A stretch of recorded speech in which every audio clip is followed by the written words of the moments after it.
అందరికీ నమస్కారం అండి. బాగున్నారా? వెల్కమ్ టు మా ప్రయాణం. ఇది పౌర్ణమి రోజుదండి. మొన్న పౌర్ణమి అయింది కదా, హనుమాన్ జయంతి కూడా.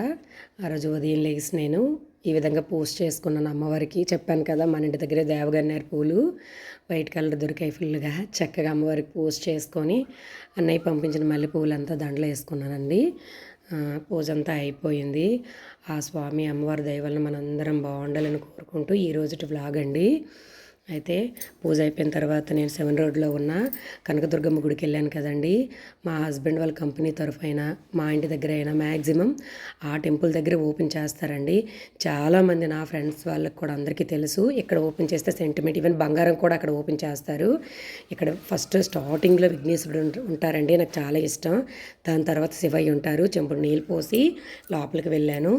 మనం వెళ్ళగానే అక్కడ బయటే కొబ్బరికాయ నమ్ముతారు కదా, అక్కడి నుంచి తీసుకెళ్తారనమాట. అయితే వెళ్ళిన తర్వాత పసుపు కుంకలకి అలా పళ్ళెం ఇస్తారు, అలాగే వేస్తాను. ఇక్కడ అర్చకవర్యులు రెడ్ క్లాత్లో కట్టారు కదండి కొబ్బరికాయ, ఇది మన కోసమే అనమాట. ఇక్కడ పలకరిస్తున్నారు. మా హస్బెండ్ పిల్లలందరూ ఎలా ఉన్నారని చెప్పేసి. పూజ అంతా శుభ్రంగా అయిపోయిందండి. పంతులు గారు మనకు తెలుసు అనమాట, చాలా చాలా మంచివారు. యాక్చువల్లీ ఇదిగోండి నాకు సారి వచ్చింది. ఈసారి ఈ పౌర్ణమి రోజు అమ్మవారి దగ్గర నుంచి సారి ఇచ్చారండి. జీవి గారు మ్యాక్సిమం అక్కడ చిన్నవారు ఏమో కానీ నాకు దండం పెట్టాలనిపిస్తుంది. ఎందుకనంటే ఎన్నిసార్లు వెళ్ళినా ఏదో ఒకటి అమ్మవారి ప్రసాదంగా కంపల్సరీగా నా దగ్గరికి వస్తుంది. వస్త్రాలు అయితే ఎక్కువసార్లు ఇస్తారండి. ఇదిగోండి ఇంటికి వచ్చాను. పసుపు కుంకుమ పువ్వులు అమ్మవారిది ఇలా ఉంటుంది కదండి, జయదుర్గా భవాని, నేను పూజ గదిలో పెట్టుకుంటే నాకు చాలా ఇష్టం. ఆ రెడ్ క్లాత్లో కొబ్బరికాయ కట్టి పూజ చేసి ఇచ్చారు. గాజులు ఎన్ని డజన్లైనా చెప్పలేను. నిమ్మకాయల దండ మా హస్బెండ్ వాళ్ళ కారుకి వేయడానికి, తన కారుకి వేయడానికి కొబ్బరికాయ కొట్టి అన్నీనండి పల్లెంలో. ఒక్కోసారి నేను అటువైపు నుంచి క్యాంప్ వెళ్ళేటప్పుడు సడన్గా లోపలికి వెళ్ళి దండం పెట్టుకుని వచ్చేద్దామని వెళ్తాను. అప్పుడు కూడా అక్కడ ఏదో ఒక రూపంలో నాకు ప్రసాదం కుంకుమ ఖచ్చితంగా అందజేస్తారండి. ఈ అమ్మవారి గుడి కోసం పూజలు అర్చన కోసం నేను ఇంకోసారి వివరంగా చెప్తాను. నేను అక్కడికి వెళ్ళాను కదా కొంచెం కురమేపేట, ఈమెకి దండం పెట్టుకుని అక్కడికి వెళ్ళాను. ఈమె దయ వల్ల ఆమె దర్శనం కూడా నాకు అయింది. వాళ్ళంతా ఒకటేనండి, మనలాగే దేవుళ్ళంతా ఒకటే అని నేను నమ్ముతాను. అక్కడ దర్శనం ఇంకా అద్భుతంగా అయింది. అయితే ఇక్కడ టైం లేక గబగబా మాట్లాడలేను. ఉదయానికే పాలాభిషేకం అర్చనలు అభిషేకాలు అన్నీ అయిపోయాయంట. మీరు మిస్ అయ్యారా మేడం అని అంటున్నారు.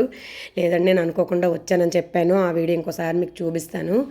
ఇది మన ఇంటికైనా గుమ్మంకైనా కట్టుకోవచ్చండి. ఇక్కడ నుంచి కుంకుమ తీసుకొని వస్తాను ఇంటికి, నిమ్మకాయలు మన ఇంటికి ద్వారం కట్టుకున్న కార్లకి వాహనాలకి అక్కడ కట్టుకున్న ఇటువంటి దృష్టి దోషాలన్నీ పోతాయండి.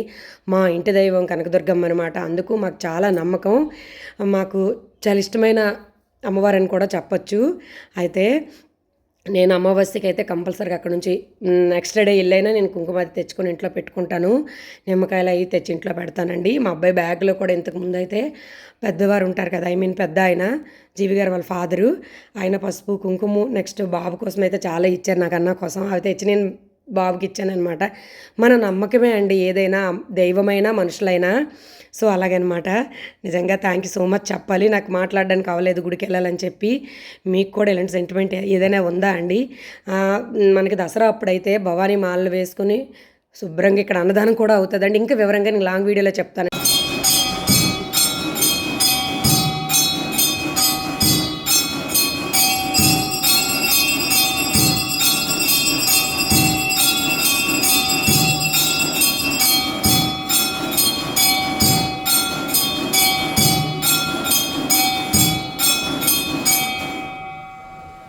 నా ప్రీవియస్ వీడియోస్ అన్నీ చూడండి.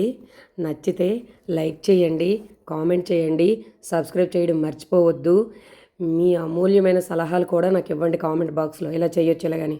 ఓకే అండి, నాకు సపోర్ట్ చేసిన ప్రతి ఒక్కరికి పేరు పేరున ధన్యవాదాలండి.